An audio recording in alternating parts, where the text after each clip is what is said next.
Election एक बहुत बड़ा स्कैम है। 19 अप्रैल से लेकर 1 जून तक दुनिया का लार्जेस्ट एंड डेमोक्रेटिक इलेक्शन चलने वाला है, इंडियन जनरल इलेक्शन। ये चुनाव हमारे देश का भविष्य तय करेगा, हमारे देश के युवाओं का, महिलाओं का और किसानों का और अर्थव्यवस्था का। तो कुत्ता भी खड़ा हो जाए हम जिता देंगे। ये सच है, अगर कुत्ता भी आएगा उसको भी जिताएंगे। ये तो फिर अंधविश्वास नहीं, भक्त हैं, अंधविश्वास नहीं है, हम भक्त हैं। अगला प्रधानमंत्री किसको देखना चाहते हो? राहुल गांधी? राहुल गांधी राहुल गांधी को देखना चाहते हो?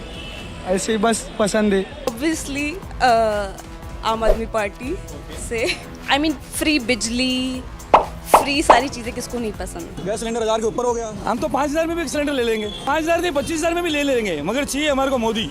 दुख की बात यह है कि ये कोई आज की बात नहीं है, बल्कि ये सब चीजें सदियों से ही चली आ रही है। हर बार चुनाव से पहले चुनाव आयोग ऑफ इंडिया लाखों व करोड़ों रुपए की मटन, दारू और पैसे जब्त करते हैं, क्योंकि हमारे देश के अंदर लोग किसको वोट देंगे वो चुनाव से जस्ट एक दिन पहले ही डिसाइड किया जाता है। Alcohol was openly distributed in lunch packets to people attending a rally. As of April 16, authorities have seized cash, drugs, liquor and gold to the tune of a whopping 3,100 crore rupees. एक दिन पहले एक बोतल दारू या फिर दावत देकर ये सारी पार्टी जनता को खरीद लेती है। क्या ये सारी पार्टी देश की भलाई के लिए काम करेगी? कोई बता रहा है कि बीजेपी के मैनिफेस्टो के अंदर मुसलमान के सारे हक छीन लिए जाएंगे, तो कोई ये बात बोल रहा है कि कांग्रेस के मैनिफेस्टो के अंदर सभी हिंदू महिलाओं के गहने चुरा कर मुस्लिम लोगों को दे दिए जाएंगे। और माताओं के, बहनों के जो उनके गहने होंगे उनको ये लोग जब्त करवाने की साजिश रच रहे हैं। कांग्रेस का मैनिफेस्टो कह रहा है कि वो माताओं बहनों का सोने का हिसाब करेंगे, उसकी जड़ती करेंगे, जानकारी लेंगे और फिर उस संपत्ति को बांट देंगे और उनको बांटेंगे जिनको मनमोहन सिंह जी की सरकार ने कहा था कि संपत्ति पर पहला अधिकार मुसलमानों का है।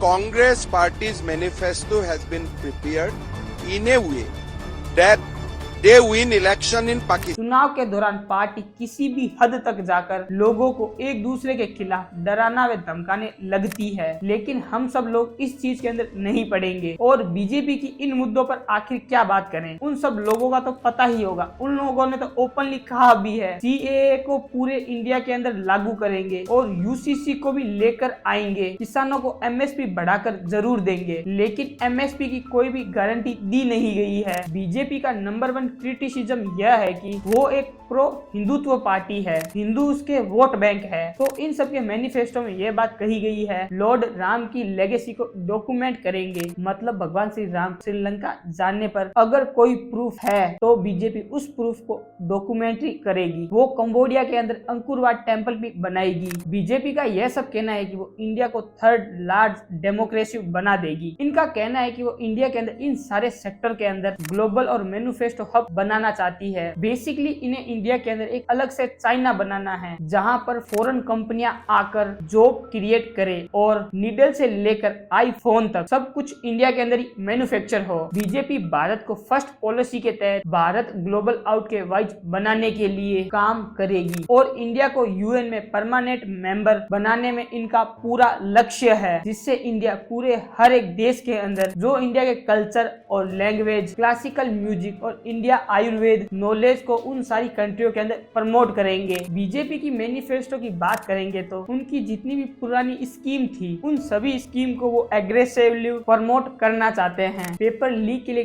प्रोमिनेंट नया रूल लाने वाले हैं और आखिर में एक आम आदमी खुद का अपना घर होने का सपना पूरा करेगा, जिसमें वो कंस्ट्रक्शन से लेकर रजिस्ट्रार का एकदम से कॉस्ट कम कर देंगे। भारत में एक जागरूक नागरिक होने के तौर पर इन पार्टी के मैनिफेस्टो में भारत के लिए और देश की जनता के लिए बाकायदा फायदेमंद है या नहीं, लेकिन रियलिटी यह है कि कुछ लोग धर्म के नाम पर, जाति के नाम पर, एक बोतल की दारू के नाम पर जाकर अपना वोट किसी और को दे आते हैं। नए भारत के लिए ये चीजें साफ साफ होनी चाहिए। धर्म, जात पात और दारू पर वोट देना बंद करे और किसी भी पार्टी ने अगर भारत को थोड़ा सा भी आगे बढ़ाया उस पार्टी को जाकर सपोर्ट करे।